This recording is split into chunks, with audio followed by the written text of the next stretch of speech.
schedule. Yeah. I have some numbers here, and I got these this morning. It sounds like your numbers might be updated, but either way, the Kings, I had the remaining strength of schedule. Maybe you have an update. 455, which is 28th hardest. So what's that? Third easiest in the NBA. Yeah. Take-a-thon still has them at second easiest at 447. Okay. With 20 games left. Mm-hmm. And then that's 9 of the next 10 at home. And I'm sure this is close to what you have. It sounds like it's even more daunting for the Kings. I had Washington 6th easiest, Indiana 8th easiest, Utah 9th easiest. We have an update on that? Yeah. So, well, easiest or versus hardest, though? Well, the easiest. I mean, Washington, I have them at 7th hardest. Okay, 7th hardest? Yes. Oh, okay. Yeah. Yeah, 525. That's the percentage left with 23 games left. That's how I have it. All right, well, that's better. Washington's at 7, and the Kings are all the way at 29. Right. So that's 7th hardest. Okay. 7th hardest. Yes. All right. Yeah. So that's good for. That is good for the Kings. No, it's bad for the Kings. No, it's bad. No. Yeah. But that's why I said they brought Trae Young. Right. And I don't know why they're messing around. Yeah, because they have hard schedule. I said it wrong. Yeah. 6th hardest, 8th hardest, 9th hardest. Yes. So Washington, Indiana, Utah, bottom line, have really hard schedules, and the Kings have an easy schedule. That's right. And when you're trying to lose more games than them, that's a bad thing. I would even throw in, I know they don't have their pick, but they're still there. Right after Utah, the Pelicans are at 11 too. So all these teams are kind of messing around a little bit. Yeah. The only hope or the best hope with the Pelicans is that they're not motivated to lose. Mm-hmm. So they were going to try to win. Right. Yeah. They're really going to try to develop whoever they have. Yeah. So the Kings with a 1.5 lead on Indiana, it's just going to be tough with a lot of home games coming up, and it's probably not going to be pretty. But I think we could all agree, bottom line is, maybe we don't all agree, but to me, even if it gets really hard to look at, it's really important that you lose a lot of these games, and you've got to hang on to that position, worst in the league position. Yeah, we've talked about it so much, and I was just talking to some of our coworkers in the hall here. First of all, I'm extremely happy because daylight savings, Whitey's going to be summertime. We're going to leave at 6 p.m. Still going to be light outside. Oh, my goodness. My day just got so much better. I didn't realize that the time was changing Saturday night. Yeah. I'm very excited for that. By the way, Christopher Lott sent me a text. He says, I'm leaving at 5:30 tomorrow, but they're going to need you to stay later. That is not going to happen. Okay, I'll share the text, but that's what I'll do it. I'm a team player. I'll do whatever you need. I'll wipe your golf clubs, and count your strokes. I'll do whatever. Okay. It doesn't matter. Whatever you need. So we're finally to the point where we can discuss that March situation that we've talked about time and time again. Yep. You have the Suns tomorrow. I think you should be okay there. I know they've had some injuries.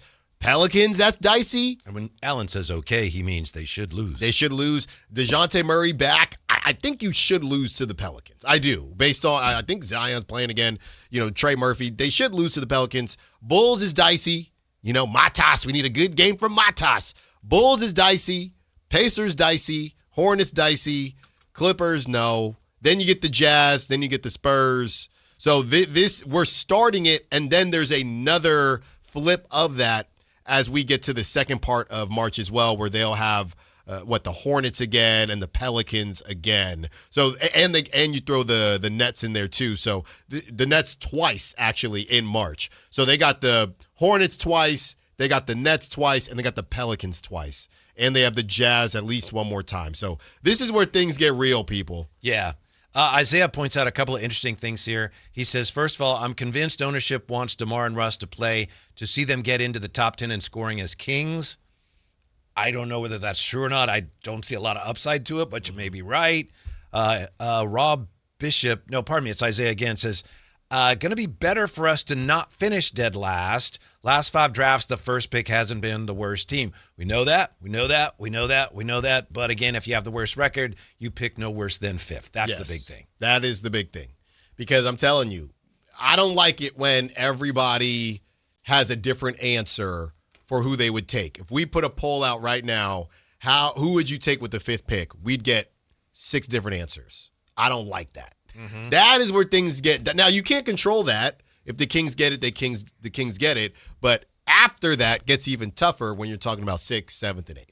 I really hope, honestly, I realize this is not what I think, this is how I feel. I hope that the NBA reforms the lottery to the point where it wouldn't make any sense for the Kings or other teams to try to tank next year. And I hope the Kings hit the jackpot in the lottery, and I hope they end up with no better choice than to try to win next year. I don't know how likely that is. This has been really hard. It's discouraging. So it's a little depressing. So, excuse me. Yes. Whitey Gleason is in on the hybrid rebuild? Only if you're forced into it, but I hope they are. Yeah. It's not a sensible move if you're not forced into it. I knew you'd see it my way. I don't see it your way. There's a very, very distinct and important difference. What if I told you I knew that reform was coming? Then I'd say you were lying, just like you were lying about doing work on your roof. I've been on a roof. Well, sure. I had to take down Christmas lights off the roof. Uh-huh. Put them up, take them down. Uh-huh. I've been on a roof. If the Kings are in position next year to tank again, I will understand it intellectually. I'll get it. I see the math and what they're trying to do. But emotionally, I don't want to go through another year of this. Yeah. It's really hard not watching a game as a fan, either wanting them to lose or expecting them to lose. It's just really hard, right? Completely different type of hard than the last couple seasons where they've come up short and missed the playoffs.